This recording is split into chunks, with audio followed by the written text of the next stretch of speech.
Ready ஆயிட்டீங்களா? நான் ready. போலாமா? ஏய் பாரா. டேய் ஜீவா, நீ என்னடா மாப்பிள மாதிரி ரெடி ஆயிட்டு வந்திருக்க? துணை மாப்பிளையாச்சேப்பா. ஆனா ஜீவா, நீ தாண்டா ஒரிஜினல் மாப்பிள மாதிரியே இருக்க. Thanks brother.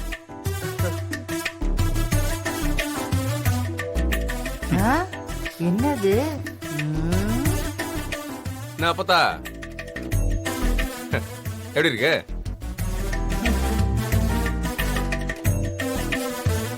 இவன் என்னடா கோட்டு சூட்டெல்லாம் மாட்டிக்கிட்டு இருக்கான்?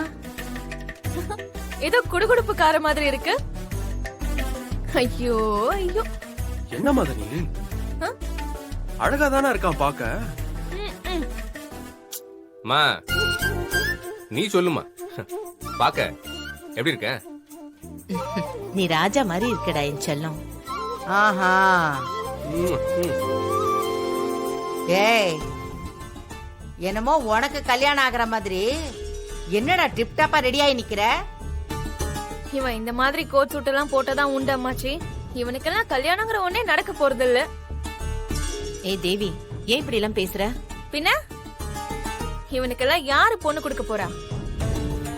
சரியா சொன்ன. இப்ப இந்த ஆதி தம்பிய பாரு,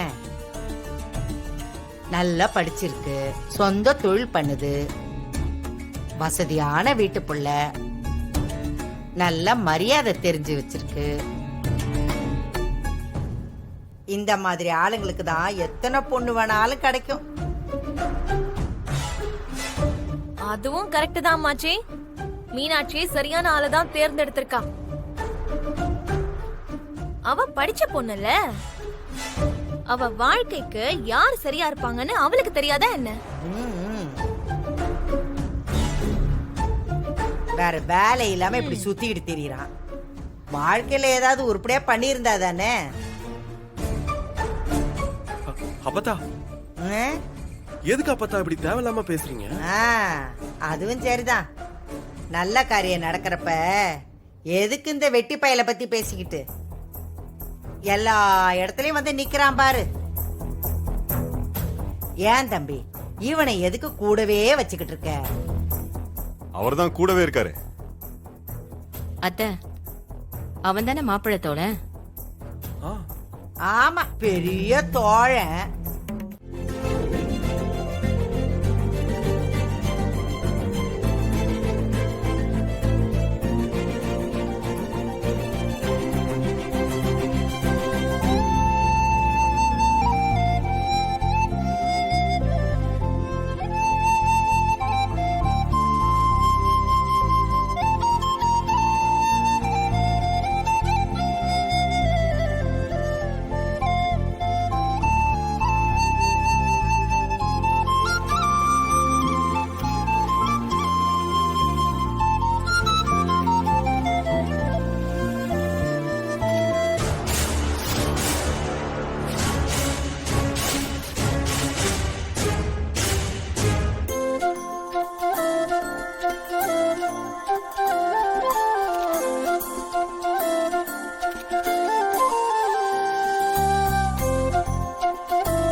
மீனாட்சி அவன் பயங்கரமா ஆடுறான் உன் உட்பி டயர்ட் ஆயிட்டாரு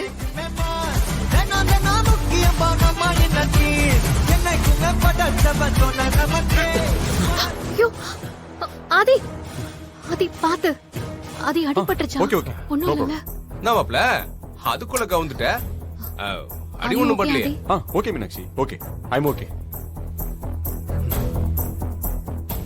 மீனாட்சி போதும் கெஸ்ட்லாம் வர ஆரம்பிச்சிட்டாங்க போலாம்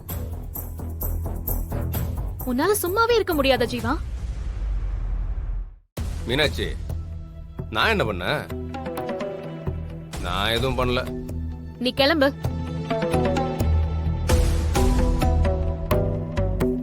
வாங்க ஆதி உட்காருங்க